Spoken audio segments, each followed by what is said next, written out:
वो फटी फटी आंखों से अपने सामने नशे में धुत इस शख्स को देख रही थी। इस शख्स को वो कैसे भूल सकती थी जिसकी वजह से आज वो इस अजाब में फंसी थी। इसके नकूश उसी अजबर थे। रात की तन्हाई और ज़माने के हवादिस से दो चार होकर वो इस तस्वीर को देखती थी, मगर उसे ज़रा बराबर भी गुमान नहीं था कि इस तरह सामना होगा। लड़खड़ाते हुए कदमों से वो वापस भागी और बेड पर गिरकर फूट फूट कर रोने लगी। ऐसी बेबसी का क्या कोई लड़की गुमान कर सकती है जिस अजियत से वो गुजर रही थी। Excuse me ma'am. किसी मर्द की मुखातिब होने पर आमना ने पीछे पलट कर नहीं देखा और अपनी रफ्तार तेज़ कर दी। वो भी तेज़ी से चलता हुआ इसके आगे आ गया। ये वही लड़का था जो कई दिनों से इसका पीछा कर रहा था। इसका चेहरा सफ़ेद पड़ गया। मैम प्लीज़ सुनिए, इसने गोया मिन्नत की। देखिए प्लीज़ मेरा रास्ता छोड़ दीजिए। इसकी आवाज़ में कड़वाहट वाज़ेह थी। मैम प्लीज़ एक बार मेरी बात सुन लीजिए, बस 2 मिनट लूँगा आपका। इसने बड़ी इल्तिजा से कहा। जी कहिए, वो डरते हुए बोली। मैम मैं आपसे बहुत मोहब्बत करता हूँ, बेइंतहा मोहब्बत। मैं रोज़ आपको आते जाते देखता हूँ। कई दिन से आपको फॉलो कर रहा था, मगर आज हिम्मत करके आपसे बात कर ली। इसने बड़े इत्मीनान से कहा। आमना की रूह फना वो बना कुछ के तेज़ रफ्तार से आगे बढ़ गई, लेकिन वो फिर पीछे आ गया। मैम ये मेरा फ़ोन नंबर है, आप इस पर कॉल कीजिएगा ज़रूर। इसने एक चिट ज़बरदस्ती इसके हाथों में पकड़ाई। आमना ने कॉलेज की चंद लड़कियों को आते देखा तो आगे बढ़ गए। पापा आज तो आपको बुखार था ना, तो क्यों आप वापस चले गए? फ़ोन उठाते ही अहमर की खफगी भरी आवाज़ पर शाह मीर साहब मुस्कुरा दिए। अरे मेरी जान, मैं बिल्कुल ठीक हूँ, मामूली सा बुखार था बस। इन्होंने सफाई दी। जी नहीं, कोई मामूली बुखार नहीं था, बस मैंने चेक किया, बल्कि ठीक नहीं हैं आप, और अभी बोल रहे हैं कि मामूली बुखार। बुखार कभी मामूली नहीं होता। इसकी खफगी हनूस बरकरार थी। सॉरी मेरी जान, अब अगर कभी बुखार हुआ तो ऑफिस नहीं आऊँगा, पक्का, प्रॉमिस। उन्होंने इसे बच्चों की तरह बुलाया। जी नहीं, मैं आपसे बात नहीं करूँगा, मेरी बात की कोई वैल्यू ही नहीं है। इसका गुस्सा और बढ़ गया। अरे मेरे बेटा, मैं आ रहा हूँ शाम में घर, तभी बात होगी, अभी मैं मीटिंग में हूँ, ओके। उन्होंने मसरूफ़ अंदाज में कहा। जी ठीक है। इसने भी फ़ोन काट दिया। मरे मरे कदमों से वो घर में दाखिल हुई। क्या बात है आमना, तबीयत तो ठीक है, रंगत क्यों उड़ी हुई है? सामने तख्त पर बैठी बड़ी भाभी ने दरियाफ्त किया। माँ बाप की वफ़ात के बाद वो तीनों भाइयों के साथ रहती थी।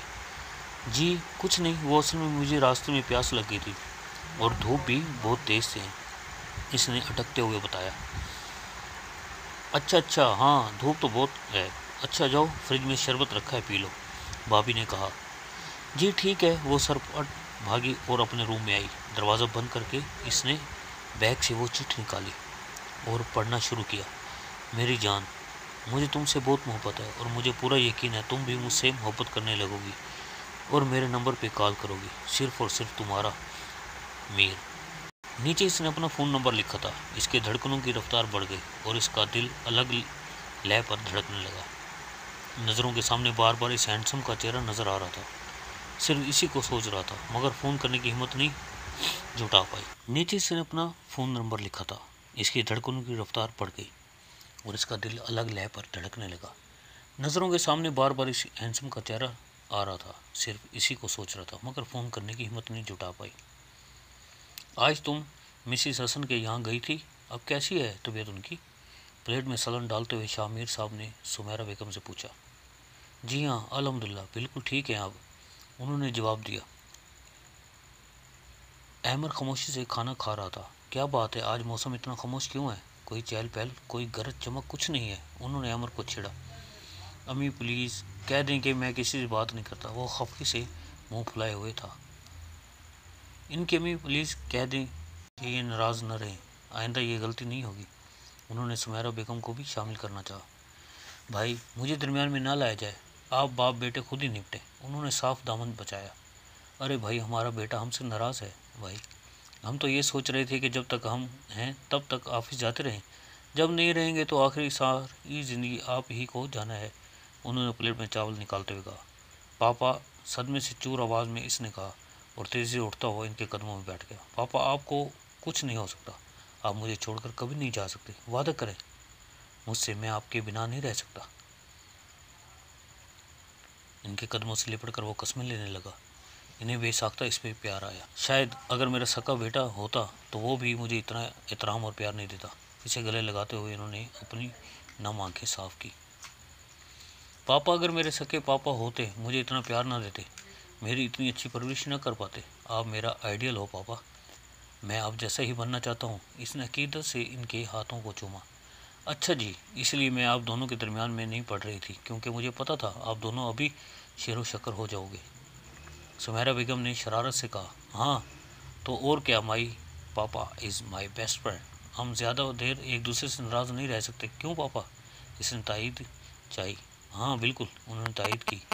अच्छा बस अब खाना ख़त्म करो जल्दी, सुमेरा बेगम ने इशारा किया। अम्मी जेलिस हो रही हैं, वो शरारत से मुस्कुराया। सुमेरा बेगम बस इसे घूर कर रह गई। आमना, क्या बात है बेटा, तबीयत तो ठीक है ना? नाश्ता क्यों नहीं कर रही हो? बड़े भैया ने इसे खोए देखा तो पूछने लगे। कुछ नहीं भैया, वो जल्दी से प्लेट पर चूक गई। बस स्टॉप तक पहुंचते हुए इसे बहुत डर लग रहा था। धड़कते दिल से वो आगे बढ़ी। सामने मीर खड़ा था, इसकी गहरी काली आंखों में शिकवा था। वो इससे निगाहें चुराती आगे बढ़ गई। वो भी बाइक स्टार्ट करता हुआ इसके पास से गुजर गया। इसका खफगी भरा अंदाज देखकर आमना बेसाख्ता मुस्कुरा दी।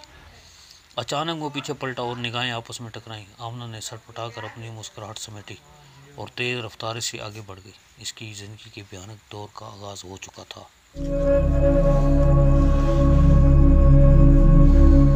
जुलेखा, ज़रा और पराठे ले आइए, अहमर आ गया है। सुमेरा बेगम ने सीढ़ियाँ उतरते अहमर को देखकर किचन में काम करती बुआ को आवाज़ दी। गुड मॉर्निंग अम्मी। इसने माँ की पेशानी पर प्यार किया और इनके पास की कुर्सी संभाली। ये लो बेटा, बिस्मिल्लाह करो। जुलेखा बुआ से पराठा लेकर उन्होंने इसकी प्लेट में रखा। पापा कहाँ है अम्मी? आपको तो पता है कि मैं इनके बिना नाश्ता नहीं करता। इसने रिस्ट वॉच की तरफ देखा। बस बेटा, आपके पापा तैयार हो रहे हैं, लो आ भी गए। Good morning my son. वो मुस्कुराते हुए कुर्सी पर बैठ गए। गुड मॉर्निंग पापा, आप जल्दी से नाश्ता शुरू कीजिए, हमें बहुत भूख लग रही है। भूख तो हमें भी लग रही है। उन्हें स्लाइस पर मक्खन लगाया। बेटा, ऑफिस में सब ठीक चल रहा है ना? किसी चीज़ में कोई मसला तो नहीं है ना? अहमर ने नया नया ऑफिस ज्वाइन किया था, इसलिए उन्होंने पूछा। नो पापा, कोई मसला नहीं है। इसने चाय का घूंट भरा। मैं तो अब भी कहूँगा बेटा कि अभी भी कुछ दिन रेस्ट कर लो। अभी तो तुम अब पढ़ाई से फारिग हुए हो, तो ज़रूरी है कि अभी ऑफिस ज्वाइन कर लो। अभी तो तुम्हारे एंजॉय करने के दिन है, काम तो ज़िंदगी भर करने हैं, उन्होंने समझाया। नहीं पापा, यूनी में कौन सा मैं हल चलाया है जो अब रेस्ट करूं? बस आपको आराम देना है, आप भी बूढ़े हो गए हैं। वो शरारत से हंसा, फिर कुछ याद आने पर पूछने लगा। पापा, कल आपने बैंक से 5 लाख रुपए निकाले, खैरियत है ना? हाँ बेटा, सब खैरियत है। वो असल में एक चैरिटी फंड में जमा करना था। जूस का घूंट भरते हुए उन्होंने बताया। यू आर ग्रेट पापा, I am proud of you. मुझे बहुत खुशी होती है पापा जब आप राय खुदा में इतना खर्च करते हैं, गरीबों की मदद करते हैं। अहमद ने अकीदत से चोर लहजे में कहा। बस बेटा, इंसान की गई नेकियां इसके बच्चों के काम आती हैं, ये सब आप ही के लिए तो है, उन्होंने मुस्कुराते हुए कहा। थैंक यू पापा, मैं बहुत लकी हूँ कि आप मुझे जैसा पापा मिले। अच्छा बस ज़्यादा मक्खन नहीं लगाओ, चलो मैं निकलता हूँ, लेट हो रहा हूँ। उन्होंने अपना ब्रीफ केस उठाया। रुकिए पापा, मैं भी चलता हूँ। इसने नैपकिन से मुंह साफ किया और इनके पीछे आ गया। सुमेरा बेगम इन्हें दरवाजे तक छोड़ने आई। अल्लाह हाफिज़ अम्मी जान। वो माँ के सामने प्यार लेने के लिए झुका।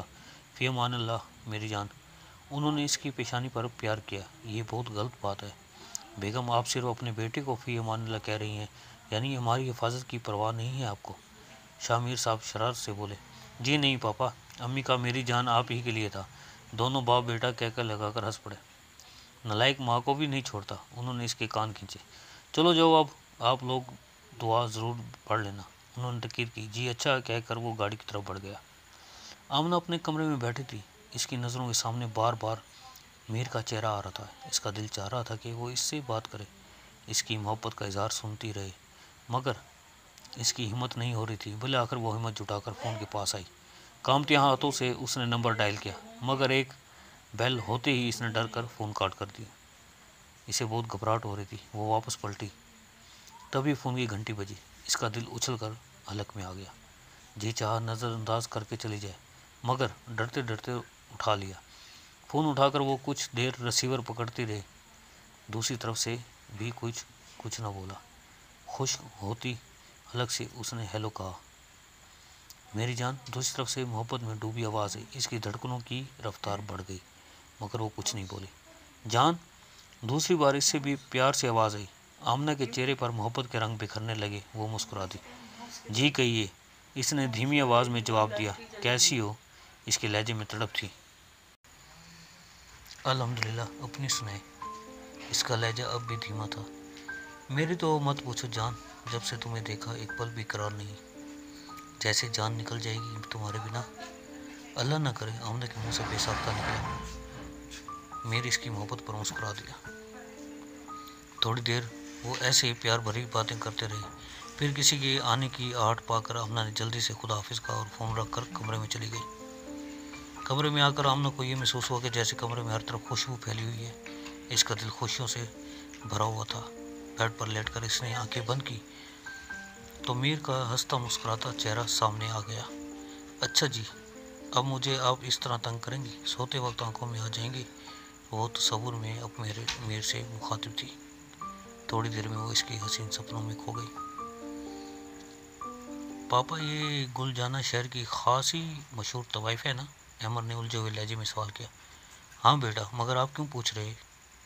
इन्हें हैरानी हुई। पापा, आपने इनके अकाउंट में 5 लाख क्यों ट्रांसफ़र किए, जबकि आप कह रहे थे कि वो पैसे आपने किसी ट्रस्ट में दिया? इसने इनके चेहरे की तरफ देखते हुए कहा। शामिर साहब के चेहरे का रंग उड़ा। फिर वो संभल गए। हाँ बेटा, असल में तो वैफों का भी तो अपना कोई होता नहीं है, ना ही इनकी ज़िंदगी अपनी मर्जी की होती है। और गरीबों की तो लोग मदद कर देते हैं, मगर इनको तो वही लोग देते हैं जो इनसे फ़ायदा उठाते हैं। सब तो इन्हें गिरी नज़रों से ही देखते हैं ना। वो जो करती हैं ये इनका और अल्लाह का मामला है, मगर हमें तो ज़रूरतमंदों की मदद करनी चाहिए। इन्होंने अटकते हुए सफाई पेश की। अहमद का दिल शर्मिंदगी से भर गया। आई एम सॉरी पापा, मुझे ऐसा नहीं पूछना चाहिए था। आप तो ग्रेट हो पापा। आपने इनके बारे में सोचा जिनके बारे में लोग सोचना भी गुनाह समझते हैं। I am proud of you. वो इनके गले लग गया। उन्होंने इसकी पुश्त सिलाई और अपने चेहरे से पसीना साफ किया।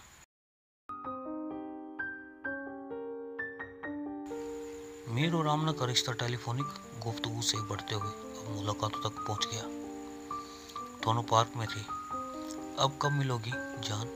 मीर ने इसकी जुल्फों को उंगली में लपेटते हुए कहा। जल्द ही कोशिश करूंगी। अब रोज़ रोज़ तो नहीं मिल सकते ना मीर। इसने इसकी रेस्ट वॉच पर उंगलियां फेरते हुए सुरती से कहा। पता है जान, जब तुम मुझे मीरू कहती हो तो दिल करता है तुम्हें अपने सीने से लगा लूं। इसने पेशकदमी की। बस बस उठिए। वो गुलनार होते हुए चेहरे के साथ उठ खड़ी हुई। अब लेट हो रहा है, मैं चलती हूँ। इसने टाइम देखते हुए कहा। इतनी जल्दी जान? अभी तो तुम्हें सही से देखा भी नहीं है। इसने खफी से कहा। प्लीज़ मीरू, आज जाने दो, मैं फिर जल्दी ही मिलने आऊँगी। इसने इसे मनाना चाहा। अच्छा चलो, तब मेरे साथ 2-4 फ़ोटो ले लो, हमारे प्यार भरे लम्हों की यादगार रहेंगी। वो गाड़ी से कैमरा ले और इसकी खफी से डर से वो खामोशी से तस्वीरें निकालने लगी। मीरू काफ़ी क्लोज होकर फ़ोटो ले रहा था। आमना को शर्म आने लगी, मगर वो खामोश रही। चलो अब तुम्हें मोड़ तक छोड़ूं, इसने कैमरा बंद करते हुए कहा। वो इसे मोड़ तक छोड़कर वापस मुड़ा और आमना जल्दी जल्दी गली क्रॉस करके घर में दाखिल हुई। सामने बेचैनी से टहलते हुए भैया को देखकर इसकी रूह फना होने लगी। वो इसकी तरफ बढ़े। कहाँ थी तुम? ये टाइम है आने का? वो नॉर्मल हो गई। वो मैं लाइब्रेरी चली गई थी, वहीं टाइम लग गया। इसने इत्मीनान से जवाब दिया। जब इंसान जानबूझकर गुनाहों का इर्तिकाब करे तो झूठ बोलते वक्त ना तो ज़ुबान लड़खड़ाती है, ना ही चेहरे की रंगत में फ़र्क आता है। ठीक है, आइंदा ख्याल रखना, मुझे इस किस्म की हरकतें पसंद नहीं हैं। टाइम पर घर पहुंचा करो, उन्होंने सख्ती से कहा। जी अच्छा भैया। वो कहकर अपने कमरे में आ गई। आमना, लो तुम्हारे दोस्त का फ़ोन है। कपड़े चेंज करके वो बैठी थी कि भाभी की आवाज़ आई। वो जल्दी से बाहर आई कि कहीं इसकी दोस्त बोल न दे कि वो आज कॉलेज नहीं थी। पता नहीं आजकल की लड़कियों क्या हो गया, दिन भर कॉलेज में रहती हैं साथ, मगर पता नहीं कौन सी बात होती है जो ख़त्म नहीं होती। भाभी उसे रिसीवर थमाकर बड़बड़ाते चली गई। हेलो आमना। दूसरी तरफ शाफा थी। हाँ शाफा बोलो, तुम कॉलेज क्यों नहीं आई थी? उसने पूछा। हाँ वो असल में तबीयत नहीं ठीक थी, इसलिए दिल नहीं चाहा। तुम बताओ सब ठीक है ना? इसने धीमी आवाज़ में बताया। हाँ सब ठीक है, असल में कॉलेज की सालाना जलसे की डेट फिक्स हो गई है। 8 तारीख को सुबह 8 बजे से शाम 5 बजे तक प्रोग्राम है, शाफिया ने तफसील से बताया। हाँ ठीक है, शाफिया हजरत में फ़ोन काट कर, अच्छा अब मैं रखती हूँ, अल्लाह हाफिज़, अम्मा बुला रही हैं। वो चली गई। 8 मार्च यानी आज से ठीक एक हफ्ता बाद इसने बेड पर बैठते हुए सोचा, मोहब्बत सच्ची हो तो मिलने के रास्ते तो खुदा भी फराम कर देता है। अब मैं अपने मीरू के साथ पूरा दिन बिताऊंगी। वो जहरे लब मुस्कुरा दी। इस नादान को क्या पता था कि अल्लाह ना महरमों से मिलने का मौका कतई फराम नहीं कर सकता। वो तो बस आजमाता है कि देखो मेरा कौन बंदा मेरे आजमाइश पर पूरा उतरता है और कौन बंदा इसे नवाजिश समझकर गलत रास्ते का इंतखाब करता है। और महबूब से मिलने की चाह में पागल आमना ने इसे नवाजिश ही समझा। खुदा खुदा करके 8 मार्च का दिन आ ही गया। Navy blue and red churidar और लॉन्ग कुर्ते में आमना का मुतनासिब सरापा गजब ढा रहा था। नफासत से किया गया मेकअप, साथ में मैचिंग चूड़ियाँ और पैरों में ब्लू सैंडल। इसने आईने में अपना तफसीली जायजा लिया और चादर ओढ़कर बाहर आ गई। गली में मुड़ते ही मीरू की गाड़ी नजर आई। वो आसपास नजर दुराती तेज रफ्तार से आगे बढ़ गई। जल्दी चलिए, कोई देख न ले। इसने खुद में खोए हुए मीरू का कंधा हिलाया। हाँ हाँ हाँ चलो। इसने बदिक्कत इसके सरापे से निगाहें हटाई। एक दूसरे की कुर्ब में उन्होंने बहुत एंजॉय किया और ढेरों तस्वीर निकलवाई। इसने मीरू से इन तस्वीरों की एल्बम की फरमाइश की। मीरू ने हामी भर ली। खाना खाकर मीरू ने इसे शॉपिंग भी कराई। एक मुकम्मल दिन गुजारने के बाद अब जाने का भी वक्त आ गया। वो मीरू के कंधे पर सर रख के बैठी थी। उठने का दिल नहीं चाह रहा था। मीरू का हाथ भी इसके कमर से जैसे चिपक कर रह गया था। देर हो चुकी है, मुझे घर ड्रॉप कर दीजिए, इसने इसके बैलों में उंगलियां फेरते हुए कहा। दिल कर रहा तुम्हारा जाने का। इसकी चूड़ियों से छेड़खानी करते मीरू ने सर उठाकर इसकी आंखों में झांका। सच बचाऊं तो बिल्कुल नहीं कर रहा। इसकी ब्राउन आंखें झलकने को बेताब थी। ठीक है फिर ना जाओ, ऐसे ही मेरी बाहों में बैठी रहो। वो मखमूर लहजे में बोला। जी नहीं हजूर, उठे, अब ड्रॉप कर दीजिए मुझे। इसने जबरदस्ती से उठाया। बहुत जालिम जान तुम भी। वो बादिल नख्वास्ता उठा। गली में से ड्रॉप करके वो वापस चला गया और आमना हंसती मुस्कुराती घर की तरफ मुड़ गई। सरशारी इसकी अंग अंग से फूट रही थी, मगर भाई ने इसे गाड़ी से उतरते और मीरी को खुदा हाफिज करते देख लिया था। वो खोलते हुए घर में दाखिल हुई। आमना सोफे पे नीम दराज मुस्कुरा रही थी। आमना भाई अंदर आकर दहाड़े। कौन था वो जिसके साथ आई हो? वो भैया मेरे कॉलेज का था, मैं अकेली ही हो गई थी तो इसने मुझे ड्रॉप कर दिया। वो अटक कर बोली। झूठ मत बोलो आमना, वो लड़का तुम्हारे कॉलेज में नहीं पढ़ता। सच सच बताओ कौन था वो? उन्होंने सख्ती से पूछा। वो मोहब्बत करता है मुझसे और मैं भी बहुत मोहब्बत करती हूँ उससे। वो संभल चुकी थी इसलिए बेखौफी से बोली। जिस भाई के गोने से वो दुबक जाती थी, कभी नज़र मिलाकर बात भी नहीं करती थी, आज उस भाई की आंखों में आंखें डालकर वो अपनी मोहब्बत का एतराफ़ कर रही थी। ये मोहब्बत का बख्शा हो एतमाद था या जहन्नुम की तरफ बढ़ते कदम ने फासला कम किया था। भाई की आंखों में खून उतर आया, मगर उन्होंने इस पे हाथ नहीं उठाया। जाओ अपने कमरे में जाओ और इस लड़के को भूल जाओ, क्योंकि किसी के घर की इज्जत को होटलों में लेकर घूमने वाले कभी इनसे घर नहीं बसाते। कल से तुम्हारा कॉलेज आना जाना बंद। उन्हें कांपते हुए लहजे में कहा और अपने कमरे में चले गए। भैया के जाते ही वो लपक कर फ़ोन के पास आई और मेरू को फ़ोन लगाया। हंस एक ही बेल पर फ़ोन रिसीव कर लिया गया। उफ मेरी जान, इतनी बेकरारी कि घर पहुंचते ही कॉल कर लिया। मेरू चीखते हुए लहजे में बोली। मेरी बात ध्यान से सुनिए मीर, भैया ने हमें देख लिया था और मुझसे पूछ रहे थे कि कौन था। मैंने भी सच सच बता दिया है और उन्होंने कहा है कि हमारी शादी कभी नहीं हो सकती। कॉलेज जाने पर भी पाबंदी लगा दी है और भैया ने एक बार जो कह दिया वो इसे कभी नहीं पलटेंगे। मैं क्या करूं मीरू? वो रोने लगी। कुछ नहीं होगा जान, बस तुम ये बताओ कि क्या तुम मेरे साथ रहना चाहोगी अपने भाइयों की मर्जी के खिलाफ? इसने पूछा। मैं आपसे बहुत मोहब्बत करती हूँ मीरू, आपके बिना नहीं रह सकती। वो तड़प कर बोली, ठीक है फिर हम भाग कर शादी कर लेते हैं, इसने फैसला किया। लेकिन मीरू, वो घबरा गई। लेकिन कुछ नहीं, अगर तुम मेरे साथ रहना चाहती हो तो शादी के किए तैयार हो जाओ, वरना तुम्हारे भाई जैसा चाहते हैं वैसा करना। इसने फ़ोन काट दिया। वो अपने कमरे में आकर बेचैनी से टहलने लगी। खाने की मेज़ पर वो नहीं गई, बल्कि अपने कमरे में बैठकर वो इनके उठने का इंतज़ार करने लगी कि वो हटें तो वो मीरू को फ़ोन करे कि इसकी मोहब्बत जीत गई, वो इसके साथ ज़िंदगी गुजारेगी। भाई लोग खाना खाकर हट गए। वो किचन में आकर बर्तन धोने लगी। जब इससे फारिग होगी तो सब लोग अपने अपने कमरे में चले गए तो वो फ़ोन के पास आई और मीरू को फ़ोन मिलाया। हाँ बोलो मेरी जान, मीरू ने कहा। मैं आपके साथ चलने को तैयार हूँ मीर, इसने उदासी से कहा। ठीक है मेरी जान, मैं 11 बजे तुम्हारा गली में इंतज़ार करूँगा, वो खुशी से चहकते हुए बोला। ठीक है कहकर इसने फ़ोन रख दिया। इसके दिल में बेचैनी थी, इसका दिल धड़क रहा था, बहुत घबराहट हो रही थी। मगर दूसरे ही पल मीरू दूसरे लड़कों से बिल्कुल अलग है। वो सिर्फ मुझसे मोहब्बत करता है, वरना मुझसे शादी करने को क्यों बोलता। और इसने सिर्फ मुझे बुलाया है, किसी जेवर या पैसे की मांग नहीं की। इसने मोहब्बत से सोचा, मगर क्या समझाए कोई इसे कि क्या तुमसे भी कीमती कुछ है। मगर उफ, ये नाम निहाद मोहब्बत जिसमें ख्वार सिर्फ लड़कियां ही होती हैं। वो अपने कमरे में आ गई, चंद जोड़े कपड़े और कुछ ज़रूरी सामान रखने लगी। इसकी तबाही में सिर्फ कुछ वक्त रह गया था, मगर अफसोस कि वो इस तबाही का बेताबी से इंतज़ार कर रही थी। पूरे घर में सन्नाटा था। वो आहिस्ता से दरवाज़ा खोलकर बाहर आ गई और चादर को अपने गिर्द अच्छे से लपेटा। गली से निकलते ही इसने मीरू की गाड़ी सामने से आती देखी। वो तेज़ तेज़ कदमों से चलती गाड़ी में आकर बैठ गई और वो इसे लेकर वहाँ से निकल गया, जहाँ हमने अपने पीछे ढेरों रुसवाइयों और बदनामियाँ छोड़ कर जा रही थी, जहाँ की शफकत और मोहब्बत के दरवाजे इसके लिए हमेशा के लिए बंद हो चुके थे। मीरू इसे लेकर होटल में चला गया, जहाँ वो 15 दिन ठहरे थे और ज़िंदगी को फिर भरपूर इंजॉय किया। कमरे में खड़पड़ की आवाज़ें सुनकर आमना ने नींद से बोझल आंखें खोली। मीरू आईने के सामने खड़ा बाल बना रहा था। इतनी सवेरे उठ गए, इसने बालों को समेटते हुए कहा।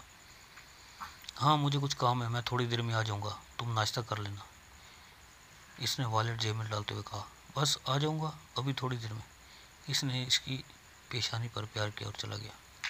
वो भी उठकर वॉशरूम चली गई। नाश्ता करने के बाद इसने नहा कर रेड और ब्लैक शलवार सूट पहना। बाल सुलझाकर इसने हल्का हल्का मेकअप किया और मीरू का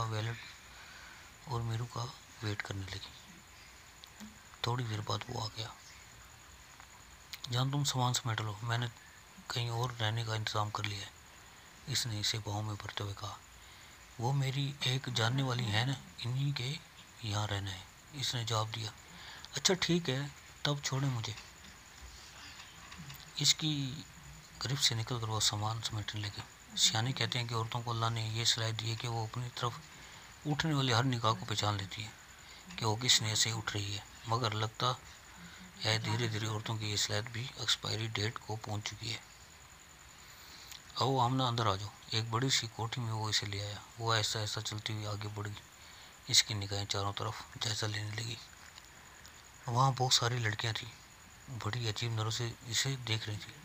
आइए आइए मीर जी, आपका इंतज़ार था। सामने एक उधेड़ उम्र की औरत नमूदार हुई। इसके पहनावे को देखकर आमना को उलझन होने लगी। तेज़ गुलाबी और फीके घाघरे में वो भड़केला गुलाबी सितारों और मोतियों से मुज़य्यन दुपट्टा ओढ़े हुई थी और बहुत सारा जेवर लाद रखा था। आमना ये फिरोज़ा जी हैं, तुम्हें कुछ दिन इनके साथ रहना पड़ेगा। मीरू ने इस औरत की तरफ इशारा किया।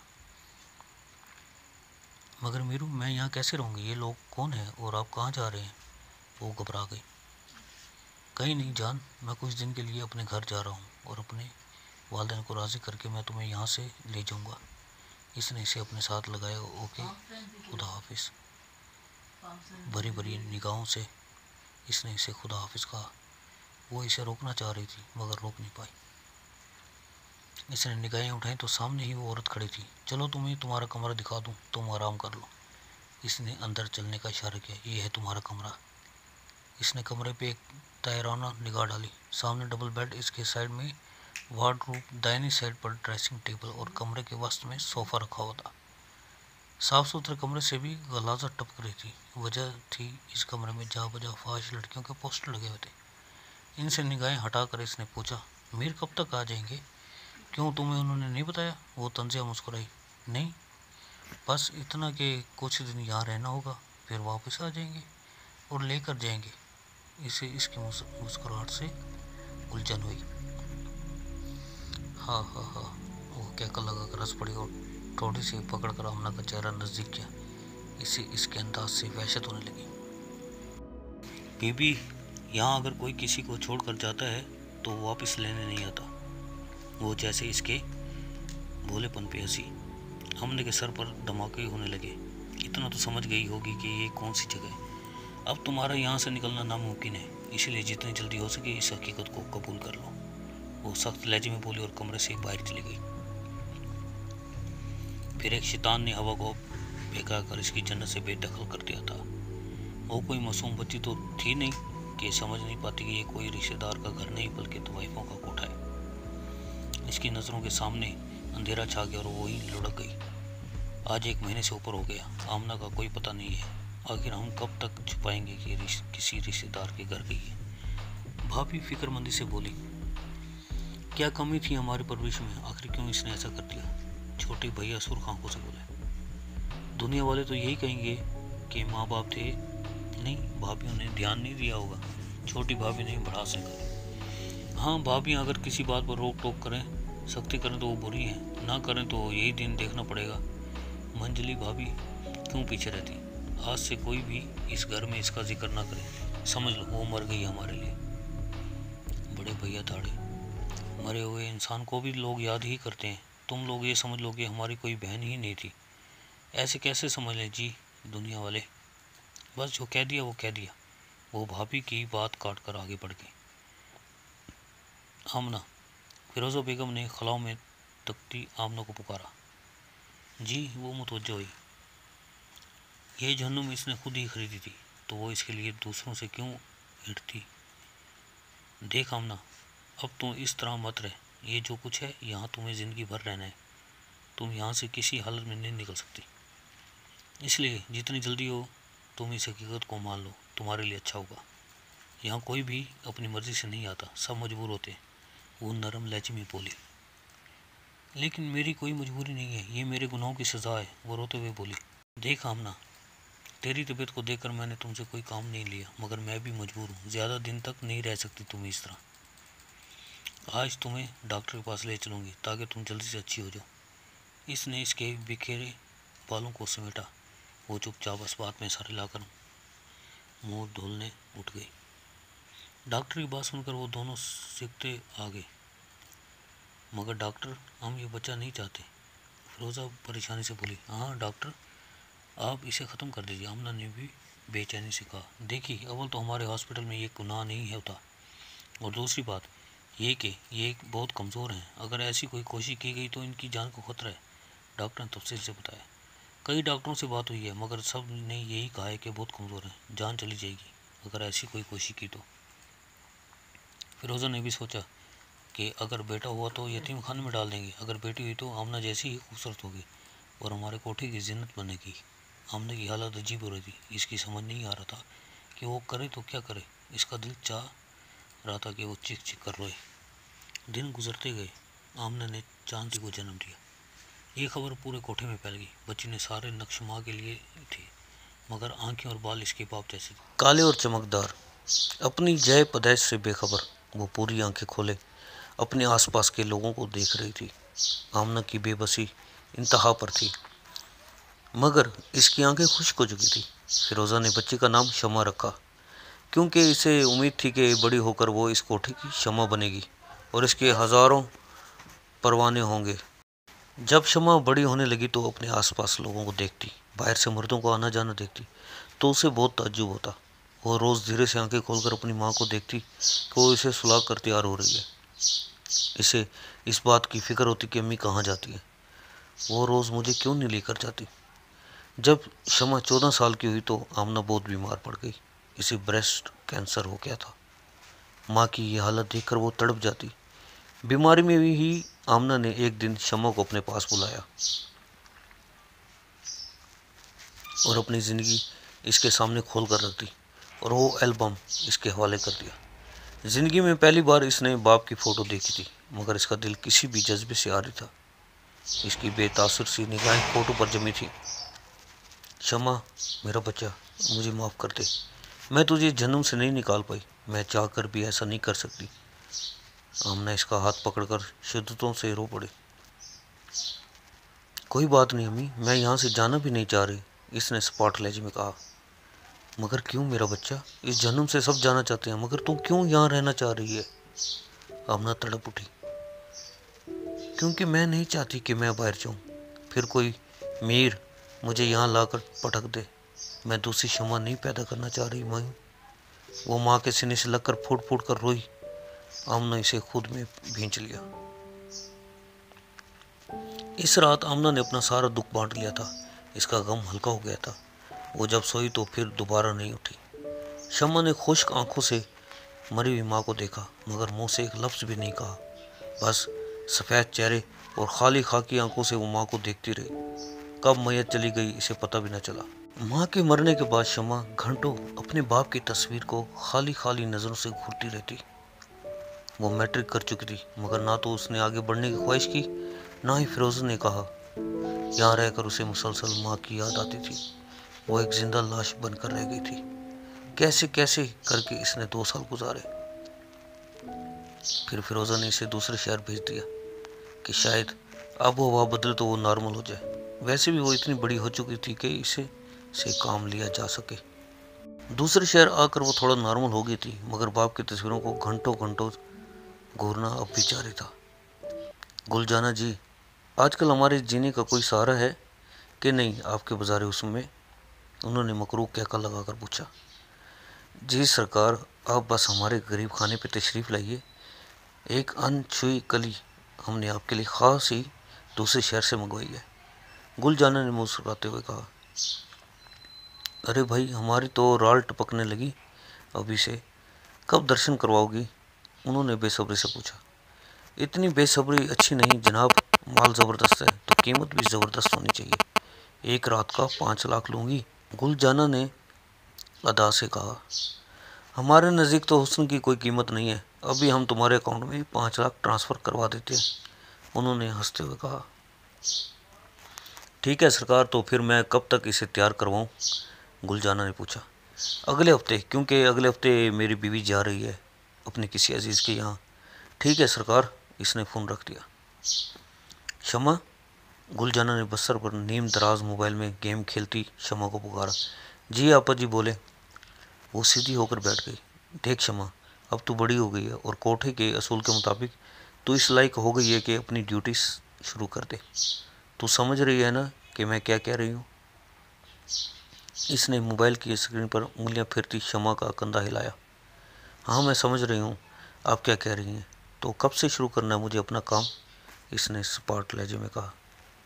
गुलजाना के वहमो गुमान में नहीं था कि वो ऐसा रिएक्ट करेगी। इसे पूरा यकीन था कि वो रोए चलाएगी, मना करेगी। इसे इस पर बहुत तरस आया, मगर वो कर भी क्या सकती थी। अगले हफ्ते तुम्हें इस शहर की बहुत बड़ी शख्सियत ने बुक किया है, गुलजाना ने बताया।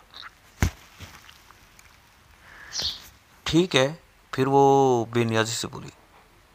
गुल ने इसका चेहरा देखा तो फिर रूम से बाहर निकल गई।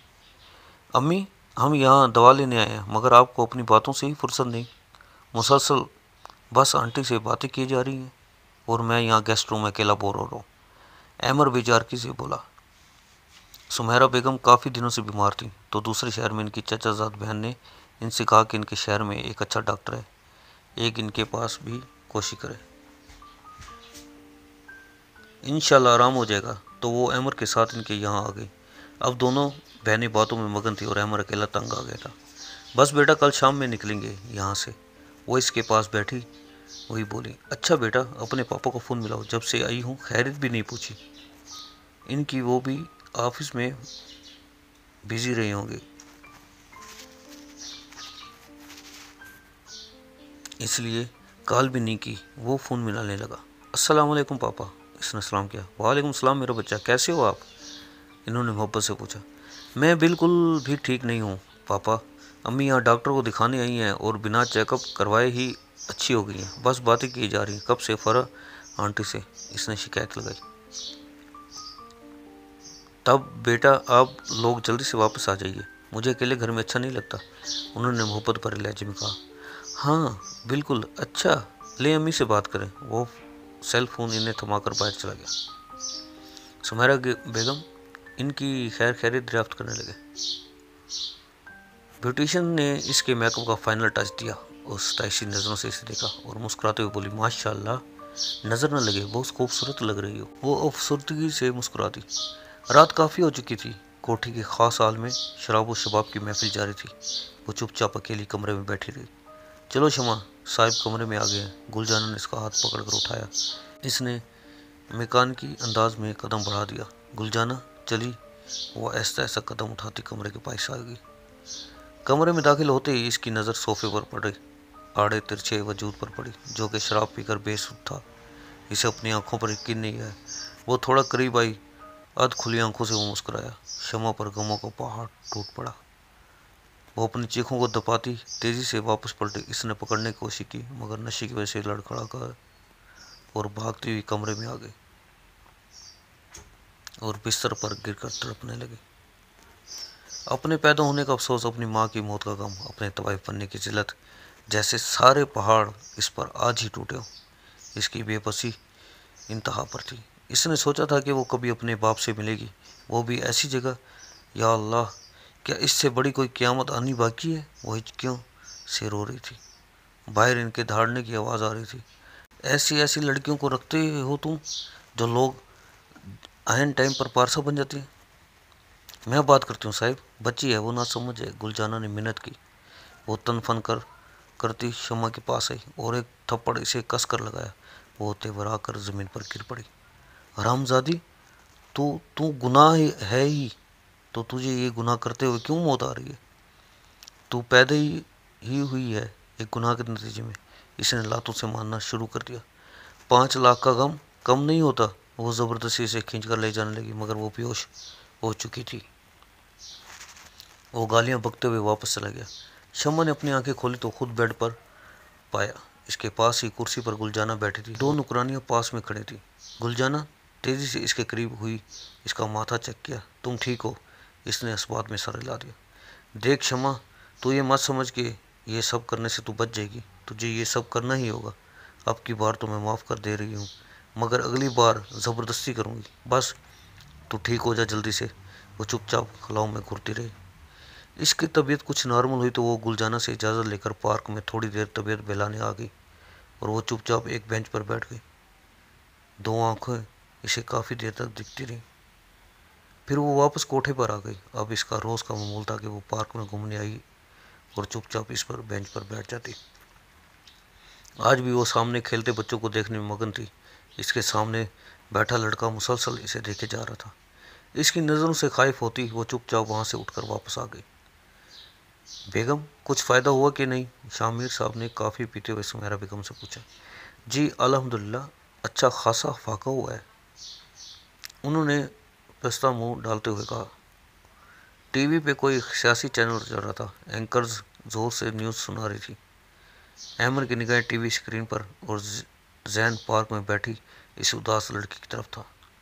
सुमेरा बेगम ने इसकी खामोशी को महसूस किया। क्या बात है बेटा, बहुत चुप हो, सब खैर तो है ना? हाँ अम्मी, सब ठीक है, बस थोड़ा थक गया हूँ, अब आराम करूँगा। वो उठकर रूम में चला गया। बेड पर लेटकर वो इसी लड़की को सोचने लगा। वो इसके हवासों पर मुकम्मल तौर पर सवार हो चुकी थी। इसे एहसास हो कि शायद मोहब्बत इसी को कहती है। इसके लबों पर मुस्कुराहट फैल गई। आज भी वो पार्क में बैठी सामने खेलते बच्चों को देखकर उदासी से मुस्कुरा रही थी। सादे से नेवी ब्लू शलवार सूट और ब्लैक शाल कंधे से ढलक रही थी और इसके काले चमकीले बाल इसके कंधे और सीने पर बिखरे। इसके चेहरे पर फैला हज़न इसे और दिलकश बना रहा था। अहमर की नज़र बार बार भटक कर इसकी तरफ जा रही थी। इसने अपनी फितरत से हटकर इसका पीछा करने का सोचा और इसके उठने का इंतज़ार करने लगा।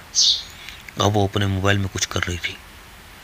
अहमर इसे देखने में मगन था। इसने महसूस किया कि आज फिर उसे कोई देख रहा है। बदन में एक चुप सी फैल गई। सामने देखा तो फिर वही लड़का। नागवारी की लहर की वजह से वो चुपचाप उठकर वहाँ से वापस जाने लगी। वो धीमी रफ्तार से चल रही थी। अमर इसको फॉलो करने में मसरूफ़ था, मगर जिस इमारत के अंदर वो दाखिल हुई, इसे देखकर अमर को बहुत धचका लगा। इसका दिल टूट गया कि जिस लड़की से वो इतनी शिद्दत से मोहब्बत करता है वो तो वाइफ है। वो बुझे हुए दिल के साथ वापस पलट गया। भाई बेगम, आखिर आपके हाथों में जायका क्यों नहीं है जो जुलेखा बीबी के हाथों में है? शामिर साहब ने सुमेरा बेगम को छेड़ा। अच्छा जी, तो अगर मैं अपनी तबीयत ख़राबी की वजह से खाना नहीं बना पाती तो मुझे बातें सुनने को मिलेगी, और अगर अभी खुद कुछ बनाने लगूं तो आपकी डांट शुरू हो जाएगी कि तबीयत ख़राब है तो किचन में क्या कर रही हो। इन्होंने मसनूई खफकी दिखाई। क्यों, इसमें बातें सुनाने की क्या बात हुई है? जो तो हकीकत है वही बोल रहा हूँ। वैसे भी पहले कौन सा आपके हाथों में जायका था? क्यों बच्चे? इन्होंने अमर को भी साथ मिलाना चाहा। वो फीका सा मुस्कुरा दिया। मेरा हो गया अम्मी, अब मैं चलता हूँ। वो खड़ा हो गया। क्यों बेटा, क्या हो गया? खाना क्यों छोड़ दिया आपने? शामिर साहब परेशान हो गए। कुछ नहीं पापा, वो सर में दर्द है, दिल नहीं चाह रहा खाने का। इसने तसल्ली दी। मगर बेटा, सुमेरा बेगम को फिक्र हुई। इट्स ओके अम्मी, सब ठीक है, मुझे नींद आ रही है, गुड नाइट।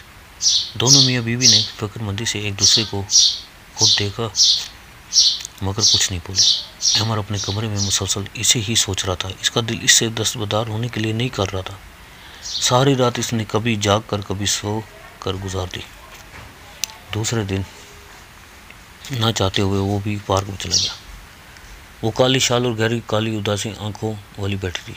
वो चलता हुआ इसके पास आकर बैठ गया। आपका नाम क्या है? इसने डायरेक्ट पूछा। शमा, वो बिना मुतवज्जा हुए बोली। मैं रोज़ आपको देखता हूँ, इसने बताया। जानती हूँ। वो आप भी मुतवज्जा नहीं कोई? क्या आप मुझसे दोस्ती करेंगी? वो बहुत जल्द पॉइंट पर आ गया। वो बस इसे देख कर रह गई। बोलिए कुछ आप, इसने दोबारा पूछा। मगर मैं आपसे दोस्ती नहीं कर सकती, इसने स्पॉट लहजे में कहा। लेकिन क्यों? इसने बेचैनी से पूछा। क्योंकि तुम नहीं जानते कि मैं कौन हूँ। इसकी आंखों में देखते वो सख्ती से बोली। मैं जानता हूँ, मगर फिर भी आपसे दोस्ती करना चाहता हूँ। इसकी सी आंखों से निगाहें चुरा कर बोला। वो खामोश बैठी रही, फिर उठकर वापस चली गई। मगर इनकी दोस्ती का आगाज़ हो चुका था। मैं जानता हूँ, मगर फिर भी आपसे दोस्ती करना चाहता हूँ। वो इसकी सियाह निगाहों से आंखें चुरा कर बोला। वो खामोश बैठी रही, फिर उठकर वापस चली गई। मगर इनकी दोस्ती का आगाज़ हो चुका था। शमा, तुम बहुत उदास रहती हो, मैं जानता हूँ। जहाँ तुम रहती हो इस तरफ की लाइफस्टाइल में कोई लड़की खुश नहीं रह सकती। मगर फिर भी कुछ अपने बारे में बताओ। अब इनकी रोज़ मुलाकात हो जाती थी। तो एक दिन अमर ने पूछा। शमा ने इसे अपनी ज़िंदगी की पूरी कहानी बता दी। इसका दिल दुख से भर गया। तुम्हारा बाप तो इंसान नहीं जानवर है। शमा, मुझे मिले तो मैं इसे जान से मार डालूँ। कुछ देर बाद उसने गुस्से से कहा। शमा बस खाली खाली आंखें लिए सामने की तरफ देखती रही। मैं बहुत लकी हूँ शमा, जो मुझे मेरे पापा जैसे बाप मिले हैं। कहने को तो वो मेरे चचा हैं, लेकिन एक बाप से बढ़कर मुझे प्यार करते हैं। मैं 8 साल की उम्र से इनके पास रह रहा हूँ, मगर उन्होंने कभी मुझे बाप की कमी महसूस नहीं होने दी। मेरे पापा बहुत अच्छे हैं शमा, वो सबकी बहुत हेल्प करते हैं। वो मेरे आइडियल हैं। अल्लाह ताला मेरे पापा को हमेशा सलामत रखे, आमीन। इसके लहजे से बाप के लिए अकीदत तो मोहब्बत फूट रही थी। इसने आहिस्ता से कहा। शमा, मैं तुमसे शादी करना चाहती हूँ क्योंकि मुझे तुमसे बहुत मोहब्बत है। इसने इसका हाथ थाम कर कहा। वो कुछ नहीं बोली, बस कुछ देर तक इसे देखती रही, फिर उठकर चली गई। रात में इसने खाना भी नहीं खाया, बस वो अमर को सोचती रही। वो शादी करने का सोच भी नहीं सकती थी। इतना अच्छा इंसान इसके लिए नहीं बना था। मैं मैसेज कर देती हूँ कि हमारी शादी कभी नहीं हो सकती। ये सोचकर उसने व्हाट्सएप खोला ताकि इसे मैसेज कर दे। इसकी नज़र अमर के जस्ट अपलोड स्टेटस पर पड़ी, जिस किसी के साथ काफ़ी क्लोज होकर सेल्फी थी, जिस पे ही नीचे विद माई हीरो लिखा होता। तस्वीर देखते ही वो सुन हो गई। थोड़ी देर गुमसुम बैठी रही, फिर कुछ सोच कर शमा का नंबर डायल किया। अस्सलाम वालेकुम। पहली बेल पर ही अमर ने कॉल रिसीव कर ली। वालेकुम सलाम। अमर, आज तुमने मुझे शादी के लिए प्रपोज़ किया था। वो सीधे पॉइंट पर आ गई। हाँ हाँ, फिर क्या सोचा तुमने? वो बेताबी से बोली। मैं तुमसे शादी के लिए तैयार हूँ, इसने इत्मीनान से कहा। क्या तुम सच कह रही हो ना? वो खुशी से बेकाबू हो गया। हाँ, मैं सच कह रही हूँ, इसने मुस्कुराते हुए जवाब दिया। मगर वो गुलजाना मान जाएंगी ना? वो हिचकिचा कर बोला। इनकी फ़िक्र मत करो, इन्हें मैं हैंडल कर लूँगी, बस तुम अपने माँ बाप को राज़ी कर लो। इसने फ़ोन साइड में रखा और आंखें मूंद ली। इसके होंठों पर बड़ी अजीयत भरी मुस्कुराहट थी। क्या तुम पागल तो नहीं हो गए हो? सुमेरा बेगम गुस्से से चीख पड़ी। अम्मी मैं बिल्कुल होश आवास में हूँ, वो इत्मीनान से बोला। तुम ऐसा सोच भी कैसे सकते हो? तुम ही तो हमारी इकलौती औलाद। शामिर साहब ने समझाना चाहा। मैं कुछ नहीं जानता पापा, शादी करूँगा तो सिर्फ शम्मा से। मैं इज़्ज़त से इसे ब्याह कर लाना चाहता हूँ। पापा आप मेरा रिश्ता लेकर जाएंगे? इसने कतईयत से कहा। तुम होश में तो हो अमर? तुम्हारे पापा जाएंगे एक कोठे पर अपने बेटे का रिश्ता लेकर? जिस इंसान ने अपनी जवानी में कभी अपने कदमों को बहकने न दिया, कभी तवाइफ खानों के सामने से न गुजरा, तुम इसे बुढ़ापे में कोठे पे भेजोगे, वो भी अपने बेटे का रिश्ता लेने? सुमेरा बेगम गुस्से से कांपने लगी। शामिर साहब को अचानक हवा में ऑक्सीजन की कमी का एहसास हुआ और इनका दम घुटने लगा। मैं कुछ नहीं जानता, मैं बस इसी से शादी करूँगा। वो टेबल को ठोकर मारता सीढ़ियाँ फलांगता अपने रूम में चला गया। हेलो अमर, क्या बात है? क्या कहा तुम्हारे वालिदैन ने? शमा ने कॉल रिसीव होते ही सवाल किया। कुछ नहीं, बस नहीं मान रहे, वो उदासी से बोला। क्यों, किस लिए? वो परेशान हुआ। मैं बात करूँगी, हो सकता है इन्हें कायल कर लूँ, इसने पुरयकीन लहजे में कहा। ठीक है फिर आ जाओ, वो बेदिली से बोला और सीढ़ियाँ उतरता नीचे आ गया, जहाँ सोफे पर शामिर साहब और सुमेरा बेगम खामोश बैठे थे। इन्होंने एक नज़र इसे देखा, फिर सर झुका लिया। अस्सलाम वालेकुम। दरवाजे से शमा दाखिल हुई। दोनों मियाँ बीवी खड़े हो गए। आहिस्ते से वालेकुम सलाम कहा। शामिर साहब की गहरी नज़रें इस पर टिकी थी। वो इसी उलझन भरी नज़रों से देख रहे थे। ये शमा है, अहमद ने तारुफ कराया। सुमेरा के बेगम ने शोर खुद देखा, मगर वो अपनी ही सोचों में गुम थी। मुझे आपसे बात करनी है, इसने सुमेरा बेगम से कहा। बोलो, उन्होंने कोफ्त भरे लहजे में कहा। अब क्यों मेरी शादी अमर से नहीं करवाना चाहती? इसने बड़े आराम से पूछा। क्योंकि तुम एक तवाइफ हो और तुम्हारी माँ भी एक तवाइफ थी, ना जाने किसका गुनाह हो तुम। उन्होंने भी इतने ही इत्मीनान से जवाब दिया। अम्मी प्लीज़। अमर आगे बढ़ा, मगर शमा ने हाथ के इशारे से इसे रोका। हाँ मैं एक तवाइफ ज़ाती हूँ और किसका गुनाह ही हूँ, मगर क्या आप जानती हैं कि मेरी माँ को तवाइफ ज़ाती किसने बनाया था और मैं किसका गुनाह हूँ? इसने अजियत भरी मुस्कुराहट से कहा। सुमेरा बेगम ने इस्तफामिया नज़रों से उसे देखा। ये लीजिए, आपको अपने सारे सवालों का जवाब मिल जाएगा। इसने एल्बम निकाला और खोलकर इन्हें थमा दिया। ये क्या बकवास है? इन्हें मतवश होकर एल्बम दूर फेंका और अपने शोर की तरफ देखने लगी। इनकी नज़र ज़मीन पर गिरी हुई एल्बम पर पड़ी, जिसमें इनकी और आमना की मुस्कुराती हुई तस्वीरें थी।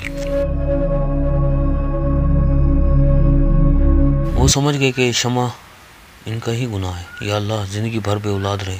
भाई की औलाद को बाप बनकर पाला, मगर एक बेटी की कमी में हमेशा महसूस होती थी। आज इनकी बेटी इनके सामने है तो किस रूप में?